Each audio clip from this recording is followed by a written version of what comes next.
What is going on, guys and girls? My name is James ThnxCya and welcome back today to Roblox. How are you doing, everyone? Welcome back, welcome back. Today, of course, it is time once again for some brand new Bee Swarm Simulator. And today, what I thought would be kind of fun is that now the latest content update has kind of died down a little bit. You know, we've only got a few more days, 14 more days until it's gone. And we completed all of this stuff quite a while ago. So I thought we'd have a super chill episode where we basically kind of discuss some of my favorite features and some of my not so favorite features from this last update. So hopefully this will be kind of interesting. I've got a few cool things to mention. But as well as that, just before we get stuck into this episode, I also have something really cool to show you guys. So you may be thinking, James, what is this? This is not Bee Swarm. Although technically, I'm actually currently surrounded by lots of bees. Which is kind of good. Don't worry, we're going to be jumping back into Bee Swarm in just a second, but unfortunately, Bee Swarm is really hard to actually show off items and stuff, just because your equipment covers, like, most of your body.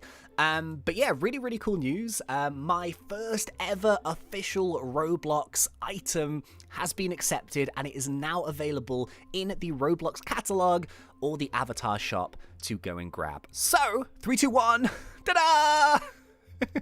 I call this one the Packer Pup. So this is my first ever item, which is available. I will link it in the description below if you want to go and grab one. Basically, it's based off my in real life dog. Her name is Evie, and she's one of these dogs that like follows you around everywhere. So I thought it would be kind of cool if she could come on Roblox adventures with me, and that's kind of like the whole point. So you know, you've got like a little buddy who is strapped to your back, and you can go on all your Roblox adventures with them. So I really hope you guys like it. If you are interested in grabbing it, that would be incredible. If you don't have any Robux, but you would still like to support me and support the item, then please do go and head over to that page and leave a favorite on the item. Basically, there's like a little star, and when you click the star, it gives it a favorite, basically. That would be incredible. But yeah, Roblox have rules as to how cheap and expensive you can sell items, and I've set it to the cheapest possible price that Roblox would allow me to sell a backpack in the store. So yeah, this is the Packer Pup. I really hope you guys like it. If you do, make sure you try it on, see if it fits your character. Everyone's characters are all different shapes and sizes, so backpacks are a little bit tricky, but I did want to make it, and hopefully it will fit your character. And yeah, I cannot wait to see some Packer Pups that people are wearing in-game in Roblox. It's going to be amazing. Okie dokies, 3, 2, 1, claim the hive. How are we all doing? Are we all good and all that stuff? I really do hope so. I thought this would be kind of a cool episode to do, really, because you see, the reason is that I was also covering the previous Christmas content update in 2018. So yeah, it's kind of cool to see like the evolution of the events and the Beesmas stuff and all of the new features and content that have come into the game. So what we'll do in the background here is I do want to plop around. I'm currently on the hunt for field dice, so I'm just going to go and do a bug run. We might do a windy bee in just a second, see if we can get some field dice. But firstly, before we begin with any of the plus and the negative points about the last content update, I think we should all agree that On It, once again, has absolutely smashed the content update. This is something that I've kind of said like quite a few times in the past, and like I'm kind of with both people on this sort of thing, because like I am a player like everyone else, so you know, obviously I really, really want as much new content as possible, but like also from the other side, kind of knowing a little bit about development and how long these things do take, I can kind of sympathize with him, especially because On It develops all of this stuff by himself, and it can be like a little bit frustrating at times, I suppose, waiting for those updates to come out. However, as I've always said, every single time there is new content, it's always so good. It's incredible. So yeah, before we begin, we've got to say, On It, GG, my dude, 10 out of 10 update. Absolutely loved it. And I think everyone else really loved it too. So yeah, I suppose we should start with the actual Beesmas event itself. So I remember the 2018 Beesmas, which I think was the first Christmas-style event that we ever had. And if I remember correctly, now I'm going off memory, it has been a little while, but the whole point of Beesmas was that it was a tie-in with another Roblox game, which was all to do with bees.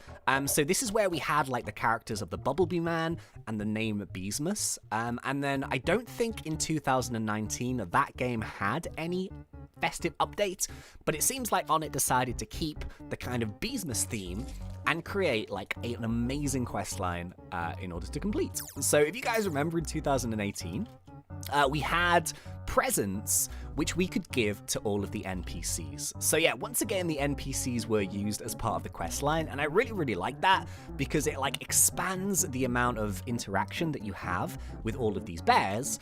And it's also really nice if you're someone like myself who has completed the quest lines, that you actually then get to go back and talk with these NPCs that you haven't talked to for ages. So, you know, something like the panda bear, really, really cool to talk to him again. The science bear, mother bear, good times, man. But yeah, instead of just like literally going to the NPC, completing a quest, and then you got a reward, obviously On It came up with this Christmas tree idea with the ornaments.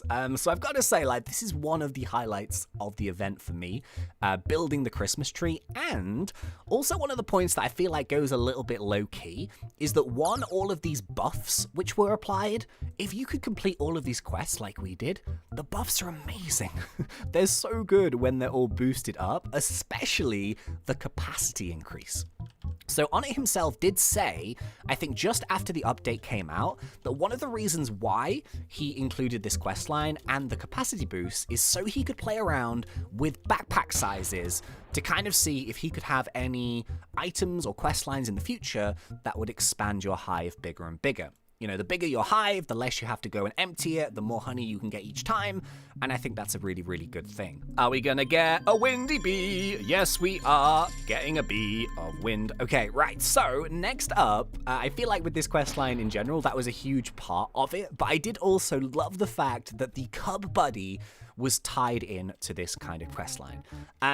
So yeah, I've got to say, I love the Cub Buddy. The Cub Buddy is so, so good. And I think it's just one of these random little additions where the first time I heard about it, right, and I saw the pictures, I was like, huh, okay, that's so strange. I mean, it's not something that I expected to be added into Bee Swarm, but I absolutely love it. Mainly because of the items that it gives you. So someone like me who, you know, tends to do a lot of like wind shrine grinding and that kind of thing, the odd chance to get some micro converters, stuff like that is really, really amazing. It also gives you extra jelly beans, and jelly beans are an item which is so useful when you're trying to make loads and loads of honey. So I do love the Cub Buddy an awful lot. I do feel like the Cub Buddy is definitely going to get some more work in the future. I think On It has mentioned that himself, where he wants to maybe introduce some kind of ability elements to them. Ooh, a field dice. Nice. So I feel like let's not sleep too much on the Cub Buddy right now, because I definitely feel like in the future it may be expanded and there may be more features that your Cub Buddy can do. So thirdly, I guess we have to just talk about the general rewards that were given in this questline. So obviously what the kind of system was is that the further away and the more advanced the bear, the slightly harder the questline was. And I kind of feel like if we take the BBM quest aside, because that was kind of like a bonus quest, I guess, and we look at the, well, it wasn't really, but it was definitely like one of the hardest. I would say, like, in general, the stick bug was up there with one of the hardest quests in the event. But I do feel like if you persevered with them, the rewards were really, really good. And the one thing that I was super duper surprised about was that On It was actually giving out mythic eggs in the questline rewards. So I actually think this is a really, really, really nice feature, because On It tends to do these things where he has like a feature, which is a brand new feature, maybe something like the Windy Bee or the brand new Mythic Bees. And although sometimes those things are only available through Robux to begin with, he always puts in like a secondary and free way to be able to obtain those items. And I think that's really, really good development, because let's say you couldn't afford the Mythic Bee pack, which gave you an egg straight away. It didn't really matter, because what you could do is you could go and complete the quests and you could get one free from the present. Or if you're a bit more advanced in the game and you finish the BBM quest, then you got, I think, 2 extra mythic legs in the same process. So technically, he introduced 3 brand new Mythic Bees, and he also gave you 3 Mythic Eggs for free. And I really, really like that. I think the rewards were actually incredible. And then, of course, we have the mutations, which it kind of like feels like a feature that was introduced, and to be honest, I don't even think that it necessarily needed to be introduced in this last content update. I feel like there was like plenty of content there to begin with, but I'm not going to complain if there's more content than less content, you know? On it always does these really strange things. Well, it's not really strange, but from someone who plays a lot of Roblox, On it develops his games how other people don't develop them. Does that make sense? So, you know, with something like Adopt Me or like Jailbreak and stuff, they have a content update like maybe once every week, normally at the weekends. And it's lots and lots of small little updates that bring people back to the game. On it doesn't tend to do this. He tends to like work like crazy for like 6 months and then just whack everything all in one go, which is quite unusual when it comes to Roblox, to be honest with you. It's not really how most people do it. But the benefit of that is that when we actually do get that update, there are so many things to do all at once, and it's really, really exciting. Like, I do love Update Day. It's so magical. But yeah, bee mutations are really nice. Once again, I do think it's another feature that's going to be expanded with in the future. On it has talked about potential mutation events with quest lines in order to get atomic treats, to get bitter berries, neon berries, all that kind of stuff. So I do feel like it was added kind of more as like a tester just to see if things were working properly. And then perhaps that is going to be one of the features which will be worked on again for a future update. I guess this is kind of like a little bit of a silly point, but I absolutely love these like little rooms and stuff. It's quite sad in a way because once this update is finished, I would imagine that these places are probably gonna go. But yeah, it's always kind of weird because I spend so much time in this map and, you know, I know this map so well, but then to have like these little areas that pop up, you know, where the like secret present locations and the parkour, and you've got like the maze by the ticket tent, which was from the Easter event, I think. Yeah, I really love these like little extra map areas. That's one thing that I've always wanted to see, like more expansion to the map, more areas, more NPCs, more quests, more fields. So yeah, I'm going to be sad to see these little areas go, but I feel like past the event, there's not much use for them, unfortunately. But yeah, who knows? Oh, all right, okay, festive bean time. Let's talk about them beans, the most controversial item in all of Bee Swarm Simulator history. Oh geez, where do we even begin? Yeah, so the festive bean is quite a strange item. So this first came out in like 2018. And I actually really think that the Festive Bean is a really cool item. And the reason why is quite simply, if you use that on your account, especially if you're a lower or a mid-game player, you get a bunch of advanced crafting items, which are amazing if you are trying to save up for, you know, some new gear or something. And you do also get like the Beesmas buffs and stuff, which can help you make a really nice amount of honey to kind of advance yourself through the game. So like in terms of the item itself, I actually think it's a really nice idea, and it's a nice item. The only problem with it is that it can be and has been incredibly abused to essentially make an insane amount of honey. So yeah, this has happened 2 years running now, and I do really feel bad for On it because he did definitely make changes, and there will be now changes again to essentially nerf them loads. But yeah, so this kind of all started in 2018. So festive beans were introduced, and I do remember that at one point they were available to purchase from the shop. Now, I think there was a pack which might have contained some, and I think you got some as a quest reward, but what essentially people did is they went and purchased a bunch of these festive beans, 10 per account, on just like loads and loads of random alt characters. Now, obviously with Bee Swarm, you can have a private server, so what people do, well, just one of the things that people do is they go and invite all of their alts into a server, and then they use that alt to plant the festive bean in the field, and then use the main account to harvest the actual sprout itself. So, back in the day, the actual boosts stacked up loads. I think they, like one bean, you could get about 8 or 9 minutes instant conversion, 100% instant conversion. Whereas On it actually tried to change that, and he put a maximum of 2 minutes, and he also did it so that you could only spawn 1 bean per account every 2 hours. So in theory, this is actually a really nice change, but what I don't think he expected was 1, how many festive beans were still out there from the previous year, and 2, how many people still had out accounts and they were going to use them to make trillions and trillions of honey every single day. Now, the reason why I think this is kind of bad is quite simply, it kind of ruins like the whole economy behind Bee Swarm and the way people make honey. And you know, Bee Swarm is a game that has existed for like 2 years now. And yeah, there are lots and lots of people who haven't used beans in this way. And they've basically come on here every single day, and they've done grinding like the normal way, and they've made, 100 billion a day, 100 billion a day, whatever, and they've really, really worked super duper hard to get onto their leaderboard. And then when this event comes round, all of these people have basically all of their work completely undone by other people using festive beans and abusing them, and they make trillions and trillions and trillions in 24 hours, and basically those people's hard work and their grinding for years is immediately taken over by someone that's just spent 24 hours abusing beans. And yeah, here's the thing, like the leaderboard for me, I'm not on the leaderboard, like I'm not too bothered about that, but I do feel really genuinely quite sorry for the people who have done it without beans and who have now been overtaken by the festive bean users. I was kind of debating on whether I should say these kind of things, because there was one thing that I saw last year as well, and even this year, that kind of, I guess it upsets me a little bit. So yeah, this has happened quite a few times, and this is not just one person in particular, and I'm not going to call anyone out by names. But yeah, like content creators, people who are involved with the Bee Swarm community, video makers, live streamers, whatever. There was a bunch of people that are charging their viewers and their fans festive beans in order to get something in return. So I think last year I saw people offering friend requests or to be able to play with them in a Bee Swarm server, but that person had to donate festive beans to them in order to get that, which I kind of think is a little bit scumbag moves, to be honest with you. Like, I would never even dream of saying, oh, hey, you guys are like, supporting my videos and you've watched them and you really enjoy them. Come and hang out with me. But, oh, you've got to donate your festive beans to me. Come on.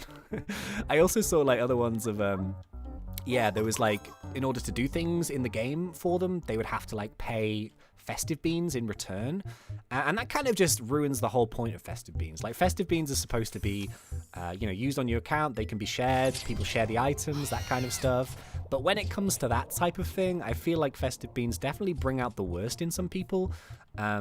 And yeah, this is one of the reasons, probably the main reason why I've never really been a huge fan of them. In theory, yes, they're amazing, because you can make a lot of honey, you can get some really nice items, and then that's that. The problem is, one, when people are using them as a charge, I hate that personally, to be honest with you. And then secondly, when someone has the capacity to use hundreds and hundreds of them and other people don't, that's where the leaderboard gets a bit messed up, and it kind of undoes a lot of people's hard work. And yeah, I love this game competitive. Like, I love to watch the leaderboard and see people like battle it out and stuff, but it does feel like it's kind of a mix now of festive beaners and non-festive beaners.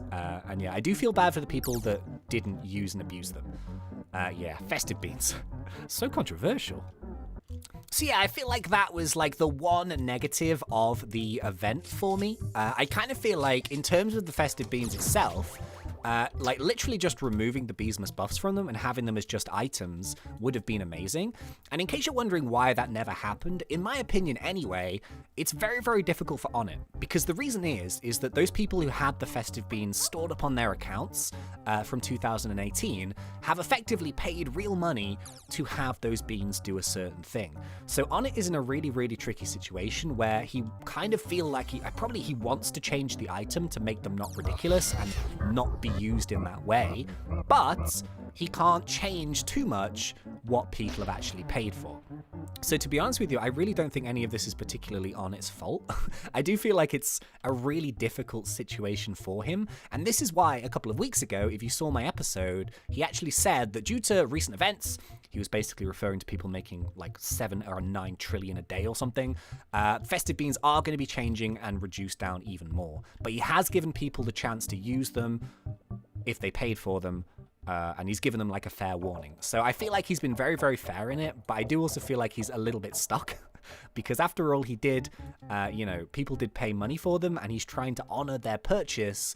But at the same time, I think he's kind of worried that these things have happened in his game, and I'm sure he's not super happy about it, but hey.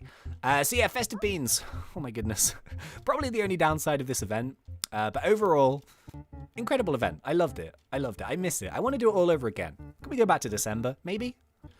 I would also say as like a little bonus thing, I actually think that the 12th BBM quest with the 33,000 bubbles. So apparently this was an accident and it was supposed to be 3,333, but I think that was probably one of my like best and worst things of the update. It's quite a strange one because like as soon as I got that I was like, oh my goodness, it's gonna take forever, and it did. It was such a stress to like pop all of those bubbles, but the rewards were amazing, and like the satisfaction from completing that quest was incredible as well. So I think like I would put that in the category of one of my favorite and one of my least favorite things in this update. But yeah, I love hard quests. Hard quests are so like fulfilling when you actually do them. So yeah, I really enjoyed that. But yeah, anyway, so I think unfortunately that's probably going to be about it for this episode. So yeah, I thought I'd kind of give you guys my hot take on Festive Beans. So this is kind of the reason why I feel like this game is like it has healthy competition on the leaderboards and stuff, and I think that's really cool because you want to have like a dedicated group of players, you know, driving things forward.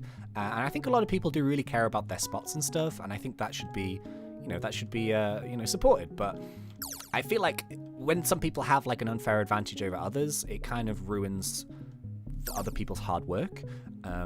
And yeah, there is like a money thing involved as well. It's kind of a little bit pay to win, I guess. So yeah, it's a controversial one, not gonna lie. Some people will agree with me, other people probably won't, but you know, it's all good. And yeah, I will see you guys in the next one. So, got some plans to Bee Swarm, got loads of other videos and stuff. I'll see you guys in the next one. So yeah, thank you very much for watching. I really hope you guys enjoyed it. If you did, please remember to poke me in that like button. And if you're not yet subscribed, go for it, because we do Roblox done fun. But until next time, thank you once again for watching. It's been such a pleasure. As always, thanks. And see ya.